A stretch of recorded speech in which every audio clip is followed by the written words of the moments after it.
economia, acho que ela está num estágio atual um pouco melhor do que estava a física aristotélica lá pelo século X, século XI, assim, ele é muito especulativa e não tem bons fundamentos, né? A economia é muito palpite. A econometria é um pouco melhor. A econometria, o ramo específico, não só aquela parte da econometria, você tem um pouco mais de cientificidade. Mas a economia é muitas opiniões. Você vê, por exemplo, o dólar caiu porque foi o Lula que fez não sei o quê, o Bolsonaro que fez... Na verdade, ele está dando uma explicação ad hoc, depois que aconteceu, procurando associar algum evento. Engenheiro de obra feita.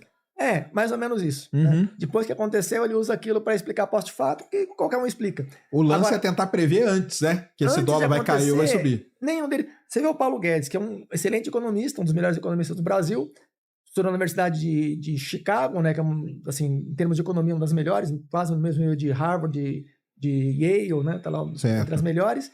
E quando ele fez a previsão dele de que o dólar não ia chegar em 5 de jeito nenhum, e tendo acesso a recursos do Banco Central para tentar empurrar o dólar para baixo, mesmo assim ele não conseguiu. Em 2 dias depois da declaração dele, o dólar bateu em 5 e ultrapassou. Então, quer dizer, mesmo o economista altamente capacitado, um dos melhores do Brasil, ainda faz previsão que a taxa de acerto, em situações que ele fez uma declaração pública, inclusive se expôs, né? Claro. Colocou o nome dele lá e fez uma declaração que 2 dias depois já não deu certo. Então, qual que é a maior dificuldade de lidar com esse lance de prever o comportamento de mercado? O que você acha que é? É porque é um sistema dinâmico, né? Sistemas dinâmicos, de modo geral, por exemplo, os planetas são um sistema dinâmico, mas altamente determinístico, né? Se você, por exemplo, prever a posição de Marte daqui a 10 milhões de anos é muito difícil. Mas prever daqui a 3 anos, 5 anos, 1000 anos é muito fácil, na verdade. Né? Você tem as leis de Kepler lá, você tem uma precessão das apsíades, tem a precessão dos equinócios, você tem com a teoria da relatividade e a mecânica newtoniana, você faz previsões com uma precisão de 99,99% por milhares de anos. Mas, se você já considera bilhões de anos, você pode ter perturbações improváveis que alguns planetas podem até escapar, ou pode capturar, então... Você fala assim que trabalhar com essas coisas de previsão no setor da economia é mais ou menos igual a previsão meteorológica. Ser um sistema dinâmico é mais difícil ainda. Porque meteorológica, você tem... a inércia é muito bem entendida, nós compreendemos bem o conceito de inércia. E ela é fortemente influenciada pela inércia. Então, você vê as nuvens indo numa certa direção, elas não vão, de repente, quase que instantaneamente, ir na direção contrária. Elas primeiro tem que desacelerar, e nesse processo de acelerar, você vai saber que ela está mudando de direção. O mercado não, ele pode ter assim e repentinamente mudar sem ter uma desaceleração gradual. Ele não vai fazer necessariamente aquela curvinha. E isso introduz uma dificuldade muito maior do que meteorologia. A meteorologia acaba sendo mais, comparativamente, pelo menos, mais fácil de prever. Inclusive, fazem previsões durante semanas. No mercado financeiro, as previsões são quase... Tem, inclusive, um estudo que foi publicado no Wall Street Journal de um chimpanzé com os olhos vendados, conhece até aquele jogando os dados num mural, né, com as ações, para ele montar o portfólio sorteando desse jeito. E compararam com 100 gestores profissionais de Wall Street, que são os melhores gestores do mundo. O chimpanzé ganhou. Ficou mais ou menos equilibrado. Pau a pau. Tipo assim, é meio aquele aleatório. É aleatório mesmo, Tanto faz você ter né? São pouquíssimas pessoas no mundo que conseguem realmente ganhar. No Brasil tem o Luiz Stuhlberger, que acho que é um... Mas se você pegar... Histórico não serve para nada nisso. O histórico ajuda. Eu só baseio em histórico de cotações. Eu não uso informações. Inclusive porque notícias, muitas vezes, elas são... enviesada, né? Ou elas são, muitas vezes, contratadas, inclusive, são patrocinadas. E mesmo quando não são patrocinadas, você quase sempre tem vazamentos de insiders, né? Que eles vazam informação para algumas pessoas que têm aquela informação privilegiada. E quando você entrar... Com o interesse deles também, né? Teve um caso da Petrobras, acho que foi em 2007... que o mercado começou a cair e a Petro começou a subir. E estava estranho, assim, porque o mercado inteiro estava caindo, só a Petro estava subindo. Né? Aí eram poucas pessoas com volumes muito grandes de dinheiro que estavam provocando aquela queda. Passou mais uns dias, saiu uma notícia na mídia, que provavelmente já tinha vazado antes, que tinha sido descoberto um reservatório de óleo e gás muito volumoso, né? Que viria de lucro gigantesco para a Petro. Quer dizer, uns 3 dias depois, que fizeram, já estavam sabendo, algumas pessoas já estavam sabendo daquilo. Já estava atuando ali, né? E por que o mercado estava caindo? Porque eles estavam vendendo as ações de outras empresas para comprar da Petro, para entrar na Petro. E aí a Petro começou a disparar, subir, as outras caindo. Então, quer dizer, tem vazamento de informação, teoricamente não deveria, mas na prática tem. Claro. E as próprias entidades reguladoras, a CVM, a Ambima, né, elas tentam, acho que eles fazem um trabalho sério, mas é muito difícil, porque... uma instituição que não tem fiscais para em todos os lugares fazer isso. Eles agem mais por denúncia e não por fiscalização direta. Mas você pega assim, por exemplo, a gente já começou falando do Trump, né? O Trump ele já foi eleito e tal. Você pode usar aquele momento lá para tentar analisar o que acontece agora, ou tem muitos outros fatores que acabam interferindo nessa análise aí? Nós tentamos fazer na eleição anterior do Trump, tentamos fazer no BRICS, em alguns momentos específicos nós tentamos fazer, não tivemos vantagem nenhuma em relação a se deixasse o sistema operando sozinho, sem intervenção nenhuma. A gente ficou monitorando lá, acompanhando a votação subir, ia cair e tal. No fim das contas, a eleição do Trump a gente ganhou um pouco, a do BRICS a gente perdeu um pouco, né? Mas assim, se tivesse... Porque o Saturno ele foi treinado em muitas eleições dos Estados Unidos e ele identificou esses padrões, o que aconteceu um pouco antes, um pouco depois e tal. Então não ajudaria muito, a não ser que a gente soubesse com antecipação quem vai ganhar a eleição. Aí teria uma chance realmente de gerar proveito. Mas eu falo assim, no comportamento do mercado depois que ganha. Aí tem variações maiores que o normal. Tem variações maiores que o normal. Tá. As oscilações, quando tem qualquer impacto econômico substancial, né, você tem o BRICS, por exemplo, tem um impacto grande. O maior impacto que eu já vi no mercado, talvez um dos maiores de todos os tempos, foi quando o presidente do Banco Suíço fez uma declaração que antes tinha um limite, o euro-dólar não podia, o euro-franco suíço não podia ultrapassar 1,2. Né? Se ultrapassasse, ele teria uma intervenção para... Aí ele fez uma declaração que não tinha mais isso, eliminou esse suporte. Caramba. Aí desabou uns 35%, assim, questão de uns minutos, uns 5 minutos, a partir do momento da declaração, desabou lá para baixo. E teve umas 75 corretoras que quebraram, porque eles operavam alavancados. Né? Eles operavam Teve a FXCM, perdeu 300 milhões em alguns minutos ali e quebrou a corretora, porque o capital social dela era menor que aquilo. Caramba. Então perdeu mais do que eles tinham.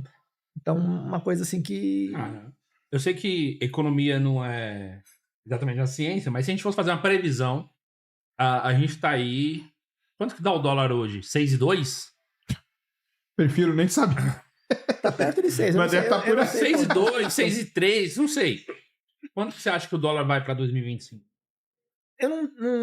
O Saturno ele faz operações que tomam geralmente algumas horas ou alguns poucos dias. Né? Então, eu não consigo fazer as previsões que o Saturno faz. Ele faz porque ele usa um monte de matemática pesada que eu não teria como eu fazer isso assim de improviso. E mesmo que o Saturno fosse fazer, as operações que ele faz, porque, por exemplo, meteorologia. Você não faz operação meteorológica para o ano que vem. Você pode fazer sazonal, que você tem verão, você tem inverno, você tem global, assim. Agora, pontual, com alta precisão, por exemplo, a temperatura daqui a 4 meses vai estar tipo 25, ou 38, ou 16. Pode ser com uma margem de erro aí. Seria uma especulação, quase que uma tentativa de adivinhar, assim, meio que...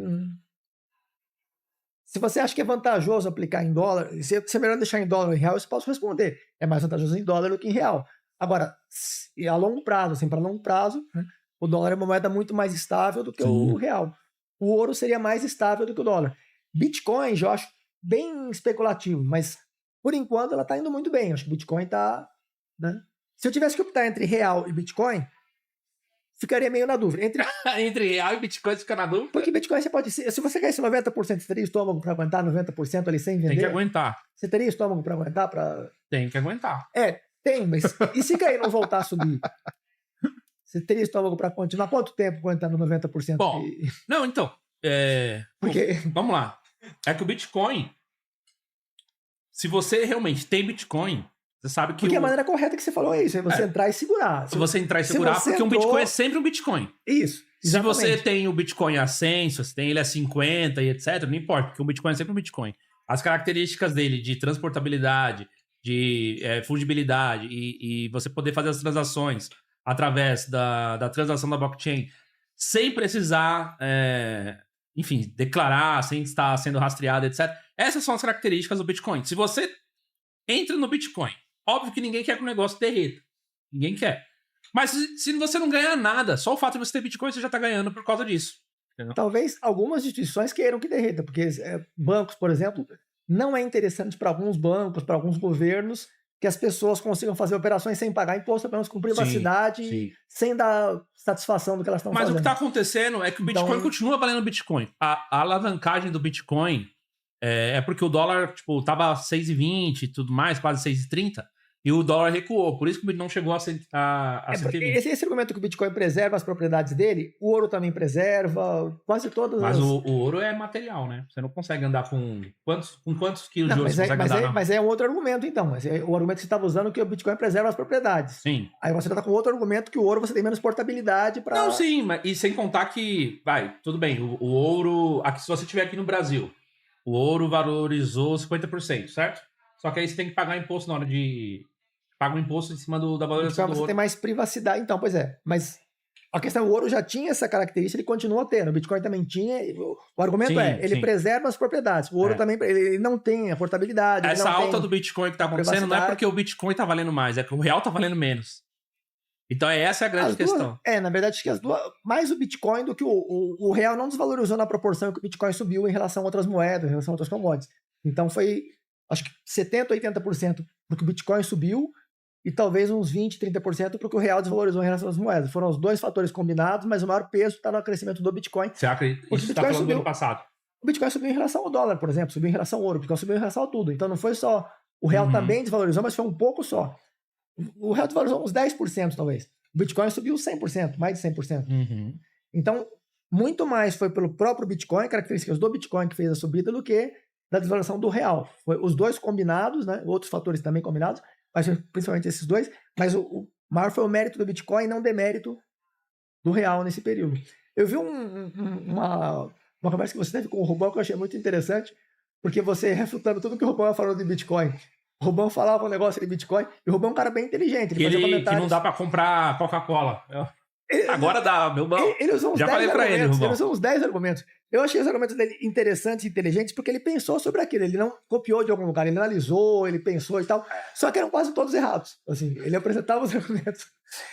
E aí você rebatia, chega um ponto que ele não deixava você falar mais. Você falava, ele começa, não, pera aí. Tipo assim, chegou uma hora que ele não deixava mais. O argumento dele maior é esse daí, que não dava pra comprar. Hoje já dá, porque a maioria do... Na verdade, esse é o maior argumento da galera contra o Bitcoin, é esse, né? Que é um dinheiro que você não anda aí pela rua e tal, e você não faz hoje, né? Hoje no Brasil ainda não tinha na época, mas agora tem território nacional, você consegue converter e gerar até mesmo o cartão pré-pago. Você fica com um cartão que você tá convertido do Bitcoin, de outra cripto, etc., para BRL, né? E aí quando você tá com um saldo, você vai lá, usa o aplicativo, converte, vai direto pro cartão, acabou. O que eu vejo de principais vantagens são a privacidade e a liberdade. Assim, o Moito fala que é reserva de valor. Eu acho que pode ser também reserva de valor, mas eu vejo a principal vantagem que você tem privacidade praticamente absoluta ali. Você tem, com autocustódia você tá tranquilo. É isso. E com relação à liberdade, você vai viajar para onde você quiser com aquilo, você não tem que dar satisfação para ninguém, você não tem que justificar, você não tem que... nesse ponto eu acho extremamente positivo. E também do ponto de vista tecnológico, que é uma inovação assim, nunca teve nada parecido na história da humanidade, né? Então acho que teve também essa inovação que foi importante. Mas com relação à reserva de valor e com investimento, eu nem acho que é uma especulação, né? Aquela conversa que a gente teve da outra vez também falou sobre isso, né? O 381 falou uma coisa que... Mas como não é reserva de valor, se você está tendo justamente a oportunidade de colocar em algo que não tem como expandir a base monetária? Porque geralmente reserva de valor, porque a questão não é só expandir a base monetária, você pode ter uma anulação, uma neutralização, uma proibição que, tipo, Bitcoin parou de valer. Teve alguns argumentos que o Rubão usou, que acho que até eram bastante, mas a maior parte eu achava até engraçado, porque assim, ele mostrava, mas tem isso e isso. Aí ele tá isso. Você lembra mais ou menos? Lembro. Eu fiquei assistindo, tipo, assim, 95% dos seus argumentos eu concordei, acho que uns 5% dos argumentos dele. Um dos pontos que eu acho que eu concordo com relação... Os economistas, de modo geral, eles são contra usar o termo valor intrínseco, né? Eles acham que o valor intrínseco não existe. Na verdade, valor intrínseco é uma palavra que você pode usar em certos contextos e em alguns casos, você pode usar, inclusive, para distinguir diferentes commodities. Sim. Algumas têm, de fato, por exemplo, ouro, ou, sei lá, boi gordo, sei lá, café, tem valor intrínseco. Você tem a própria as tulipas, né? A bolha das tulipas, as tulipas tinham valor intrínseco. O que vale mais, uma tulipa ou uma casa? Você pode ter até um preço que, naquele momento específico de alta especulação, a tulipa está sendo comercializada a um valor maior que uma casa. Só que ela tem um valor intrínseco que é muito menor que uma casa, um botãozinho de uma tulipa, que assim, não faz nem sentido. A Bitcoin é muito mais complicado porque ela não tem esse valor intrínseco de você... Quanto vale uma Bitcoin? Você tem um preço da Bitcoin, que ele é comercializado naquele preço naquele momento, né? Mas qual o preço justo do Bitcoin? A gente não tem uma ideia aproximada, nem aproximada de quanto é isso. Você saberia dizer quanto vale uma Bitcoin? Você sabe quanto ela custa, quanto o preço. Mas quanto vale uma Bitcoin? Por exemplo, uma casa, você sabe quanto vale aproximadamente? Você pode errar por uns 30% para mais ou para menos e tal. Quanto vale um cavalo? Depende do cavalo, um cavalo puro e sangue e tal. Você tem uma ideia aproximada. Até a obra de arte, que é uma coisa muito subjetiva, você tem lá uma ideia aproximada. Só que se bem que a obra de arte também ela tem essa questão do valor ser muito menos intrínseco, muito mais, não sei se psicológico, se... Porque é diferente do fiduciário. O fiduciário, a moeda tem um valor fiduciário, né?